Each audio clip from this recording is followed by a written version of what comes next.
Hey there, I'm Chris Dennison from Dirt Rider Magazine. Red hat is Chris Kiefer, backwards hat thing, Adam Booth. Today we're talking about the 2013 250F motocross shootout. The bike right now, the KTM 250 SXF. So this bike's been kind of polar in the past. Some riders have a hard time getting 100% comfortable on it, no matter how much tuning we do. Some guys jump on the KTM right away and like it. Where do you guys settle overall, Booth? KTM 250F is good. It's a weird deal because 3 years ago that bike was super light, the lightest in the class. It had linkless rear shock. Now it has linkage, it's acquired fuel injection, it has electric start. Actually doesn't even come with a Kickstarter, so keep your battery fresh or you'll be push starting through the parking lot.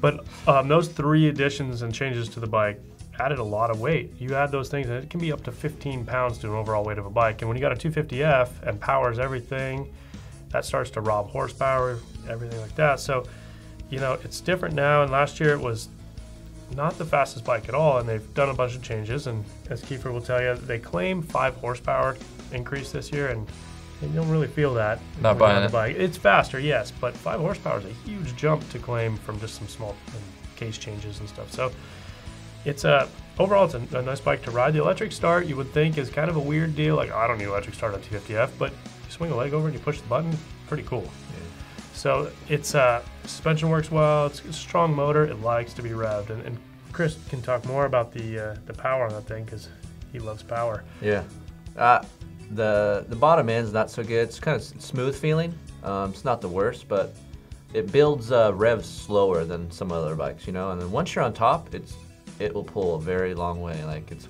probably one of the best 250Fs on top, and it has mega amounts of over rev. But getting there is kind of a chore, you know. Guy in the clutch, you know, shifting, make sure you're in the right gear.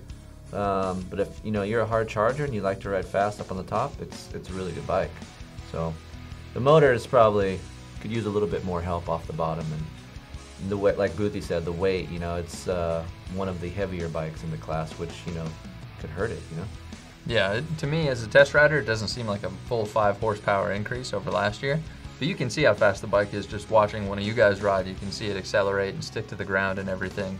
Personally, I thought the power was a little bit steppy, like not really smooth and consistent throughout, but it does have some punch in spots. As you mentioned, the over rev is good, and the upper mid-range too is pretty strong on that thing. So from a handling perspective, I think that's where a lot of test riders get crossed up.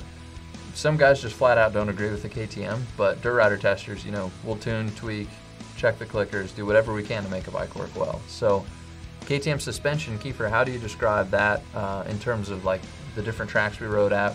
We tried some pretty rough stuff, also some tighter tracks. Where does it kind of sit overall? Yeah, that's the thing with the KTM. You'll get a good setting at Glen Helen, and usually that is the base where we go with everything, you know. And we went to other tracks and it wasn't quite as good, you know, and it kind of varied. The fork is a little harsh for me, so, and I think it was maybe a little bit too soft, running down a little bit too low for my taste. I would like to raise it up a little bit, and but it seemed like it was always in the mid-stroke where it felt really harsh, and I could never really get settled into a corner.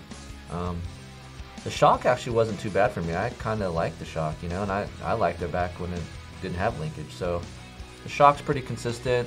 They could just use some help with the fork. I think getting into a corner is a little bit of a chore. You know, straight line stability is pretty good. Even on big, long, sweeping, fast corners, it's pretty good. It's just the tighter ones I had trouble with. The fit and finish for me on that KTM is so good.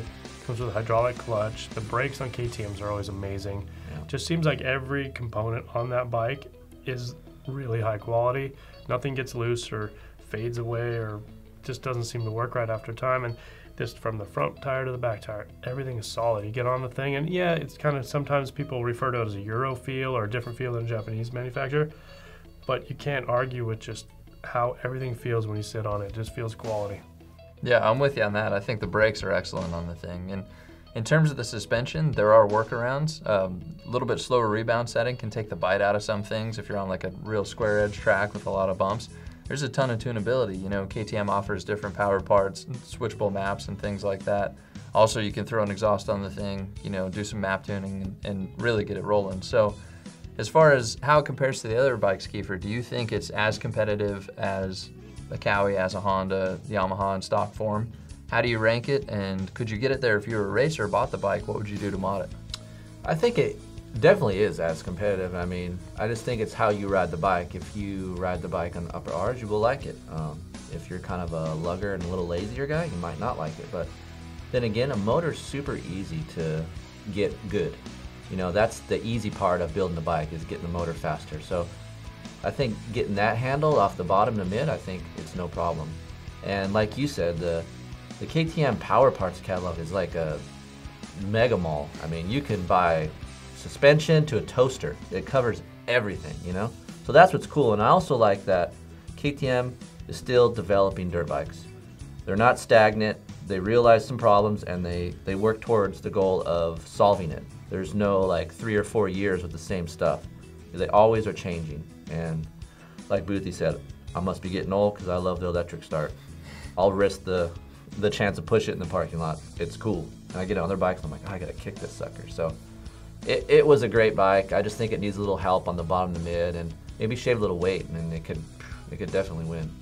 Yeah, and I think that sums up the overall opinion within the Shootout. It is a good bike and people do like it. And KTM's in a good spot. I mean, riders aren't scared to get KTM's now. Look at, you see in Supercross, Malcolm Stewart, he's a heavy kid and that bike pulls him around. He's on a KTM and he's flying on that thing. Ken Roxon too. The success that KTM is bringing to racing kind of, you know, legitimizes how good the bike is, and it's only getting better. Yeah, there were some years back there where people really didn't have any confidence in KTM as a motocross bike. They always bagged on the linkless suspension, or people were pretty opinionated on KTMs.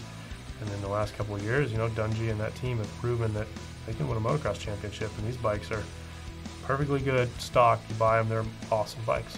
And if you're a racer too, we haven't talked much about this, but contingency is really good with KTM now too. Before it wasn't so good, and they've stepped even that part of their program up. So, and reliability is way better than it used to. So yeah, it's gone up for sure. Yeah, all around the bike's improving. It's only getting better. You can read our full opinion in the magazine. It's the March 2013 issue. It has the 250F Shootout. Also, stay tuned to DirtRider.com. We got more info on the KTM. We're going to be modifying the thing, playing with it all year, as well as other videos too, not just from the 250 Shootout with the other bikes, but also we've got 450 videos up there. So anything you need, Dirt Rider's got it covered. Thanks for watching. We'll see you next time.